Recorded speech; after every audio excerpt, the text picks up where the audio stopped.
welcome back to the Sad Bin, where we talk about the good, the bad, and everything that made you sad from the previous week in sports. Now, we put Oregon on upset alert, and they persevered, and we're going to get to that a little bit later, but the topic du jour, if you will, is, of course, the Texas A&M to the Texas State Trooper shoulder checking a South Carolina football player, not just one, but shoulder checking two South Carolina football players, and then turning around and acting as if it was their fault that he walked in between them and shoulder checked them. You're a grown man. Not only are you a grown man, you are a grown man sworn to protect and serve. And all you did was serve up what you actually think about people. That's my personal opinion, but that's what you did. You served up the nation to what you actually believe and who you actually are, because that was a pathetic display of humanity, what that state trooper did. It was also fairly pathetic how the state troopers handled it and how the University of Texas A&M handled it, because he was relieved of his duty for that day. No, this cannot be the end of the story. Watch the video, because it is utterly pathetic what that state trooper did. It should never, ever happen, yet it still continues to happen in our country and in that state in particular to this day. And it is ridiculous.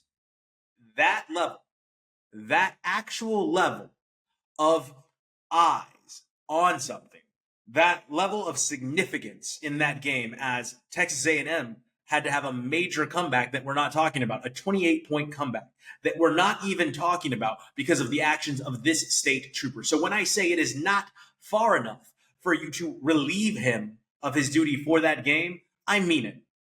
This is a suspension. It's not, let's give him some job in a car where he's not going to be noticed, where he doesn't run the risk of ending up on someone's social media, where he doesn't run the risk of being called out by somebody. No, he needs to be suspended, if not fired, because that is a fireable offense.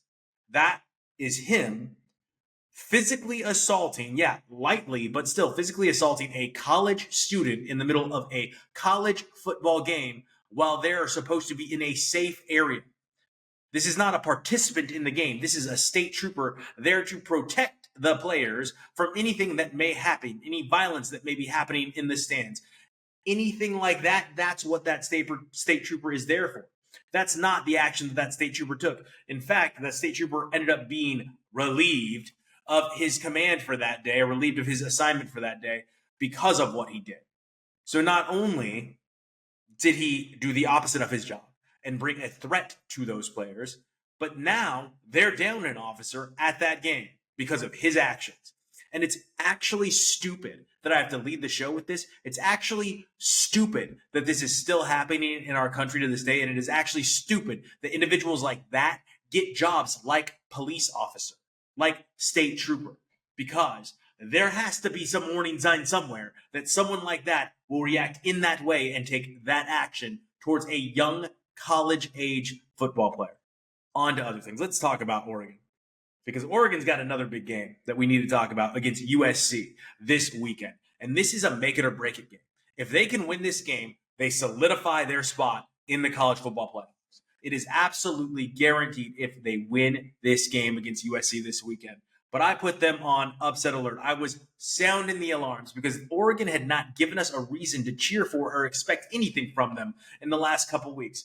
But this weekend against Minnesota, they were out to prove the world wrong, that they have not done anything deserving. Now, granted, Minnesota is not a fantastic team, but they had a winning record. They were 6-3. They were a team that had upset potential behind them. And Oregon went out and they laid the hammer down, just like they should have done in the first place all season long, just like they should have been doing to teams that they were playing that are not on Oregon's level. Oregon was consistently playing down to the level of other teams. And instead of playing down to the level of Minnesota, Oregon went out there and Oregon dropped the hammer on Minnesota. Oregon beat Minnesota 42-13 by almost 30 points. That is what Oregon should be doing in and night out. That is the Oregon team that everybody tunes in to see. High-flying excellence. speed on grass, uncatchable players, a fun, wide open offense that literally no competitor can keep up with. Moore finally re-entered the Heisman conversation. 27 of 30 for 306 yards and 2 touchdowns. That's insane. 27 of 30. 27 of 30. That is nearly 100% completion rate on 30 passes. That is absolutely batty. That's insane. So, Oregon, we'd like to welcome you back into this conversation. DJ Moore, we'd like to welcome you back into this conversation. Sorry, not DJ Moore. I apologize. Dante Moore. Getting it mixed up with wide receivers and stuff. But Dante Moore, welcome back into this conversation. We're so excited to have you here. Now, with Oregon making this statement, Indiana had to go out and have a big win, and they did. Indiana went out and they beat a down Wisconsin team. Okay, but the other team we put on upset alert, Alabama, that one paid off. That bet paid off, didn't it, kids? Because Oklahoma went out and beat Alabama. Now, Alabama is still going to be in the playoff race. Alabama is still going to be ranked higher than they should. But Alabama went out there and won. Notre Dame went out there and beat Pitt. Probably an overrated Pitt team, but Notre Dame went out and beat them nonetheless. Okay? Now we've got some interesting games this weekend. We've got Oklahoma playing Missouri. Oklahoma and Missouri, that's actually a pretty evenly matched game. And this is where we're sounding the alarm. Because Missouri could very much take out an Oklahoma team that is coming off of a very high with the win, pardon me, a very high coming off of a win against a very good Alabama team. Okay? Now, Missouri's a little banged up, but Missouri is still a team with athletes. And a team with athletes can strike at any time. Missouri is a 7.5 point underdog. So if you're looking for a game, bettors, that might pay off for you and you want to take a chance on an underdog, Missouri would be a team that I would be seriously looking at because Missouri has shown flashes. Oklahoma has shown that they can be beat. Oklahoma has shown that they can be beat by teams that are not quite as good as them. Missouri has talent. Missouri could be as good as Oklahoma. So that would be where I'm looking, is that an upset game that could be Missouri-Oklahoma. If not an upset, at least a cover by Missouri there. Outside of that, not a ton of fun games going on, but Georgia Tech-Pitt. Georgia Tech-Pitt is a game that may be fun because it is a game that a team like Miami truly needs Pitt to win. Why does Georgia Tech why does Miami need a team like Pitt to win that game? They need Pitt to win that game because Pitt is the last challenging game on the Miami schedule. Miami is fighting for a CFP berth. If Pitt beats Georgia Tech and Miami goes out and beats Pitt, that could be the final nail in the coffin of a team like a Notre Dame. A team like a Notre Dame who lost to all of their challenging opponents and only got easy wins, basically is what I'm saying. Notre Dame is not a team that should be ranked as high as they are, but they're Notre Dame. The voters want to get Notre Dame into the playoff. They need Notre Dame to keep winning in order to justify that, in order to justify what they want to happen. Do I think it's justified? No, I don't. I don't think Notre Dame is a good enough team to be in the college football playoff, but voters want them in. I think the United States would love to see them in. Fans would love to see Notre Dame in. But Miami's more deserving because Miami beat Notre Dame. They actually went out as an underdog and took out a Notre Dame team. Interesting that we're talking about Miami right now because Miami this weekend is playing Virginia Tech. No, not a fun game. We hope for no upsets there. There shouldn't be an upset there. If there is, that is the nail in the coffin of Miami's playoff hopes. But what we heard out of Virginia Tech today is pretty crazy because they signed James Franklin as their head coach. Of course he chose Virginia Tech out of all the options he had, out of LSU, out of Florida, out of any other premium offers that may become available, premium jobs that may come available. He chose Virginia Tech. Why? Because he is not a coach that wins the big game. He is not a coach that competes in a tough conference. He is not a coach that wins ranked games. So where else would I go? I don't blame him. I'm not knocking him. Go to a team with low expectations. Go to a team that's happy with, 9 wins every year. Go to a team that doesn't expect you to go out and win the national championship every year. Why not? Why would you not take that? Seems like the perfect landing place for somebody that can't win the big game. Virginia Tech was great with Beamer Ball forever. Beamer was the coach there forever until he left. They had no turnover. Now, since he's been gone, turnover is nonstop at Virginia Tech. How do you stop that? You get a mediocre coach like Franklin. Okay?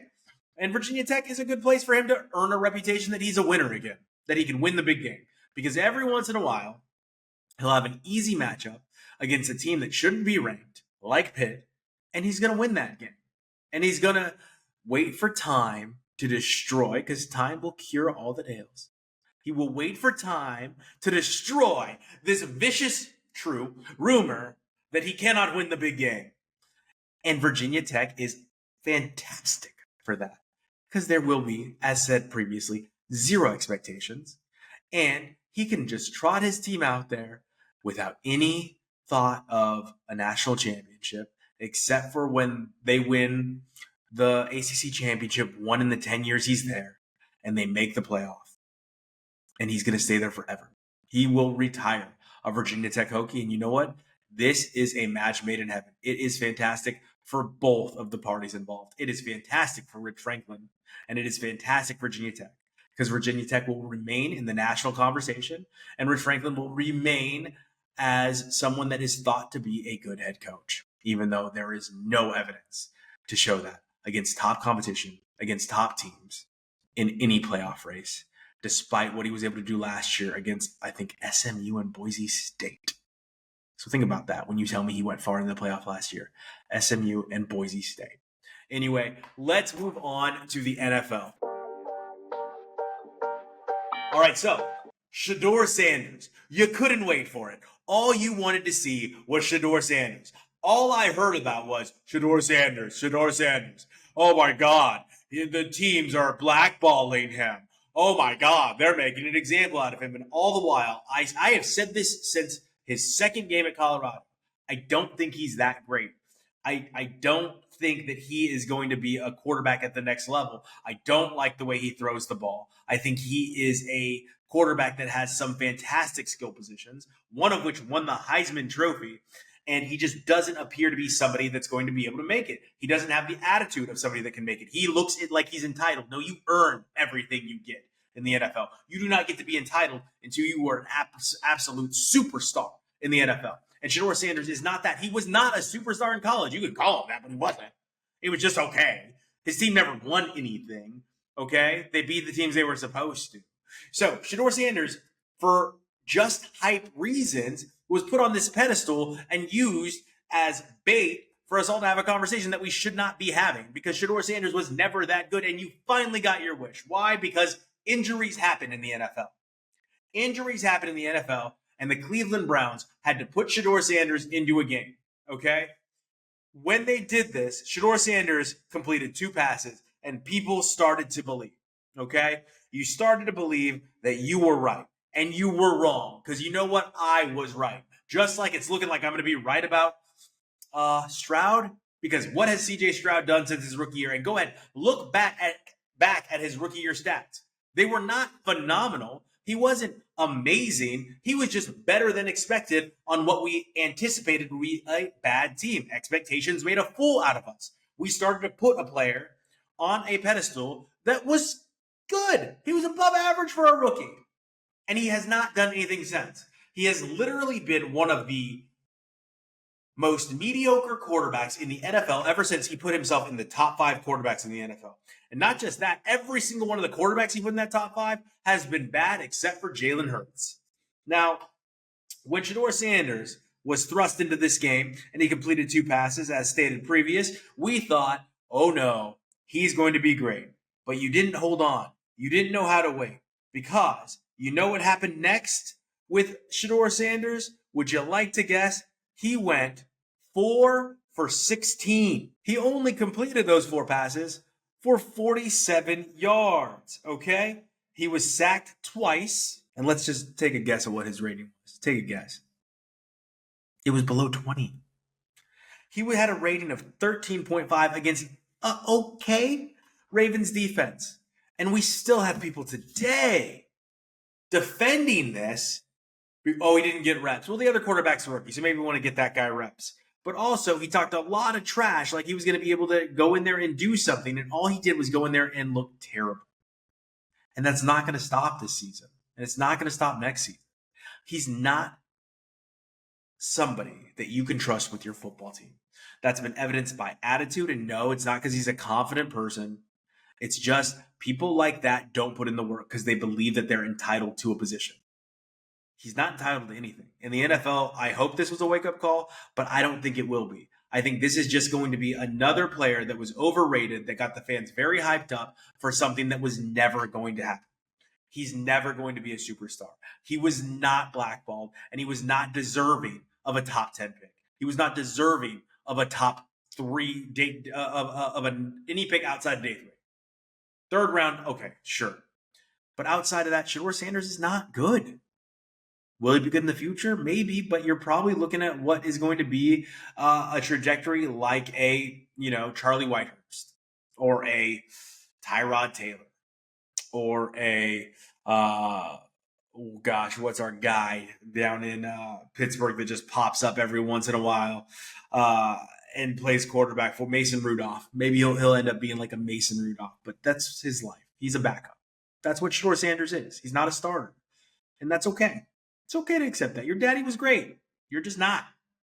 And you never were. You lived on your dad's reputation. You got a lot of deals you shouldn't have gotten. And you grew up with money. And you proved it. And you were humbled, I hope. But it's really hard to humble somebody like Shedeur Sanders. He's going to have to live through about 5 to 10 years of this. And he's going to be on the bench behind players like Dylan Gabriel, who are also not the cream of the crop. Okay? That's where he sits. Now, how about these Chiefs? How about these Kansas City Chiefs?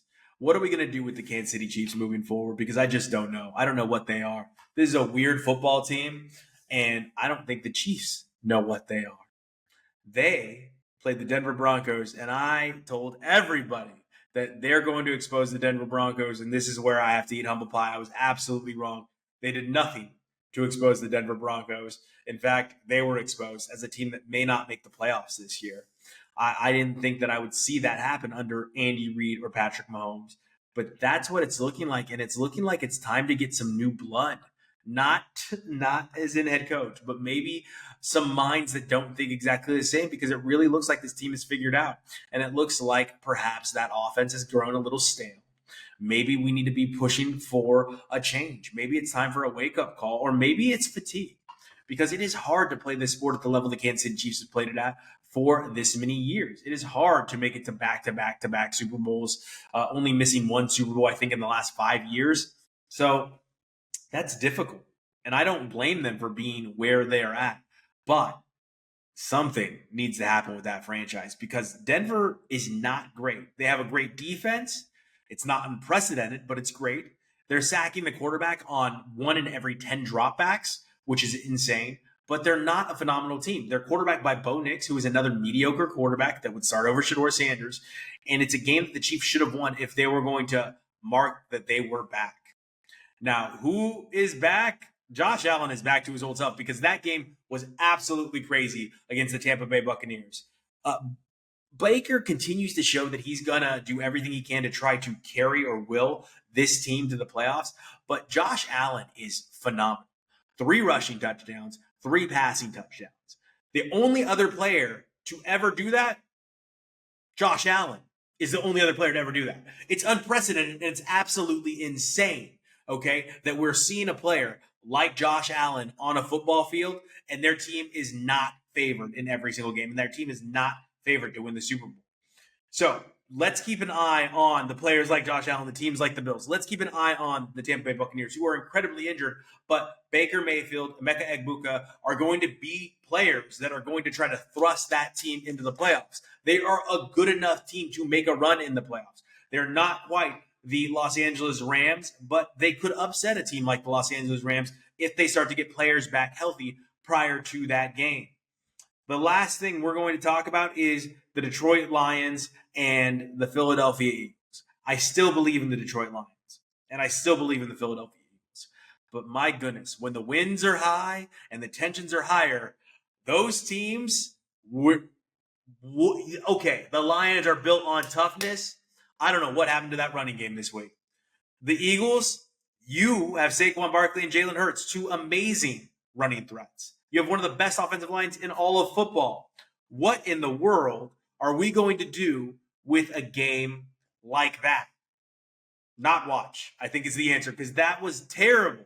That was terribly boring. Not a lot happened. Jared Goff may not be able to play outside, so that team may need to start winning because he is not who you're going to go through if you need to win playoff games. Because if you have to go outside, that quarterback has shown that he does not have a great ability to win those games.